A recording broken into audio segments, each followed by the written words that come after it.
હવે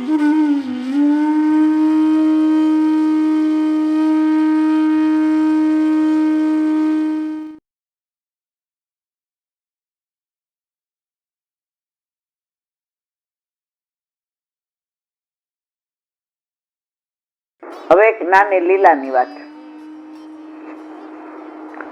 ઠાકોરજી તમારા બધા દોષ માફ કરે, પણ પોતાના ભક્તના, પોતાના વૈષ્ણવના,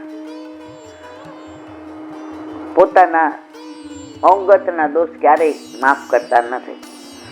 જુઓ, વલ્લભપુરના દોષ પડે ને તો ઠાકોરજી માફ કરાવે, પણ વૈષ્ણવના દોષ પડે ને તો વલ્લભપુર કરાવે. પણ ઠાકોરજી જો રામાનંદ પંડિતે ખાલી એટલું કીધું હતું કે લઈ લે છાણ, વલ્લભના આટલા બધા વૈષ્ણવ છે લઈ જશે. વલ્લભે એનો ત્યાગ કર્યો. તો એવો જ એક સાચો બની ગયેલો પ્રસંગ વ્રજનો. વ્રજમાં એક સંત થઈ ગયા. ઉભા રહ્યો, નામ હવે આવું થાય, નામ ભૂલી જવાય છે. એ સંત થઈ ગયા. એ સંતને રોજ જે સવારે ઉઠે બ્રહ્મ મુહૂર્તમાં સ્નાન કરી બધા મંદિરોમાં મંગળ આરતી કરી આવે અને આળોટે બધા મંદિરોમાં કે ઠાકોરજીના દર્શન થયા અને આટલા વૈષ્ણવ અહીંયા દર્શન કરવા આવ્યા હતા. અત્યારની વાત છે, 100-150 વર્ષ પહેલાની. અત્યારે તો વૈષ્ણવો આવે છે અને અવૈષ્ણવ વધુ આવે છે. અત્યારે આપણા મંદિરોમાં વૈષ્ણવ અને અવૈષ્ણવો વધુ આવે છે. અને પછી ત્યાં આડોટે અને પછી જાય યમુનાજીમાં સ્નાન કરવા અને પછી વ્રજમાં આડોટે. એટલે આખું એનું શ્રીઅંગ વ્રજરજથી મસ્ત થઈ જાય. અને પછી યમુના કિનારે બેસે, આંખો બંધ કરે અને ઠાકોરજીની લીલાનું અનુસંધાન કે સવારે કઈ કુંજમાં કઈ નિકુંજમાં સામનેજી શું કહે છે, ઠાકોરજી શું કહે છે, અતાઓ પતાઓ લતાઓ પક્ષીઓ મોર મોરકુટી આ બધાના માનસીની અંદર દર્શન કરે અને ઠાકોરજી શ્યામા શ્યામ એમને યુગલ સ્વરૂપે દર્શન આપે. હવે રોજનો આ નિયમ.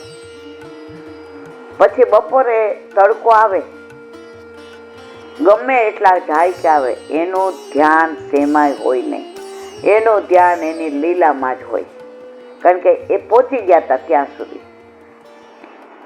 એ 25 વર્ષથી વ્રજમાં રહેતા હતા તો આ લીલા સુધી પહોંચ્યા હતા. આપણા ઘરે 50-50 વર્ષથી ઠાકોરજી બિરાજે. હજી આપણને ક્યાંય સ્વપ્ન આવ્યું? આપણને ક્યાંય સાનુભાવ જતાવ્યું? આપણને કઈ કીધું કોઈના દ્વારા કે મારા અરુભું છે? કારણ હજી આપણું ચિત્ત સંસારમાં છે. આટલી વાર અહીંયા ઠાકોરજી બિરાજે છે, આ સાંભળે છો, આમ આમ કરી કરીને આમ કરે છે. ત્યાં સુધી જુઓ તમે, બહાર કોઈ આવશે જશે, આપણું ચિત્ત એમાં નહીં હોય. મોબાઈલમાં આપણે એરોપ્લેન મોડ કરી દીધો કે ભાઈ બસ હવે આ બધું કઈ કરવું નથી, સાંભળવું નથી. હવે ઠાકોરજી અહીં બિરાજે, એટલી વાર આપણું ચિત્ત તો એટલા લીલાની અંદર તન્મય રહે. અને બપોરે પછી મધુ કરી કુટિયામાં આવે અને પછી આરામ તો આપણે કરીએ છીએ. આમ બપોરે 2 વાગે 2:30 વાગે પ્રસાદ લઈએ, માળાજી કરીએ એટલે હા હવે ક્યારે હોઈ જાય. પલંગ દેખાય, કોક જય શ્રી કૃષ્ણ કરવા આવે ને તો એમ થાય કે હવે નથી બેસાતું. કારણ આપણે આપણા શરીરને પોલકું કરી નાખ્યું છે. કદાચ કળિયુગનો પ્રભાવ હશે. અને અત્યારે તો આ ઉનાળાની આ વખતની ગરમી એટલી વિચિત્ર છે, એટલો થાક લાગે ને એટલું એમ થાય હુઈ જ જવું છે. કારણ કે આપણે જ પર્યાવરણને તોડી નાખ્યું છે, વૃક્ષોને કાપી નાખ્યા છે. આપણા સીપીનગરમાં ક્યાં વૃક્ષો છે?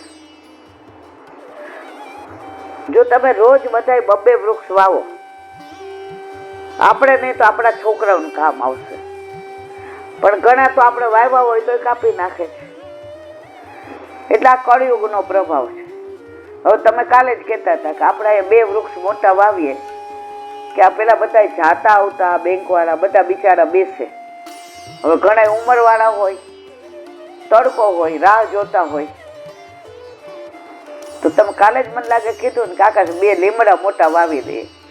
એ કે પપ્પા આપણી ઓલી અંદર સુધી આવે ને તો ટાઈટ, એ કે તેલ લેવગાને ગઈ ટાઈટ. પણ લોકોને તો એટલો ઉનાળો, એ કે ક્યારે થાય, અમારે કામ નહીં આવે, તમારી પેઢીને તો કામ આવશે, બધા તમારી ઉંમરવાળા હશે ત્યારે. તો મને બહુ ગમ્યું. મેં કીધું પણ હવે એકાદ વરસાદ પડે પછી વાગે ને તો તરત એનો ગ્રોથ થાય. હવે એ બસ બપોર પછી એક જ બરસાનાને યાદ કરે, લાડલીજીને યાદ કરે, સ્વરૂપને યાદ કરે, ઉછામણી થતી હોય, ચુંદડીઓ ઉછળતી હોય, ગેરેવનના બેઠક જઈને, લાડલીજીનો મહેલ ને એ પગથિયા એક એક ને એ બાજુનું સરોવર ને નંદગાંવને યાદ કરે ને નંદ બાવાનો મહેલ યાદ કરે, પાન સરોવરના બેઠકજીને વલ્લભને ત્યાં વલ્લભે 6 મહિના સુધી પારાયણ કર્યું હતું. નંદ બાવા, યશોદાજી, ઉદ્ધવજીએ સાંભળ્યું હતું. 12ની ગૌશાળા આની અંદર તન્મયની. વ્રજ સિવાય,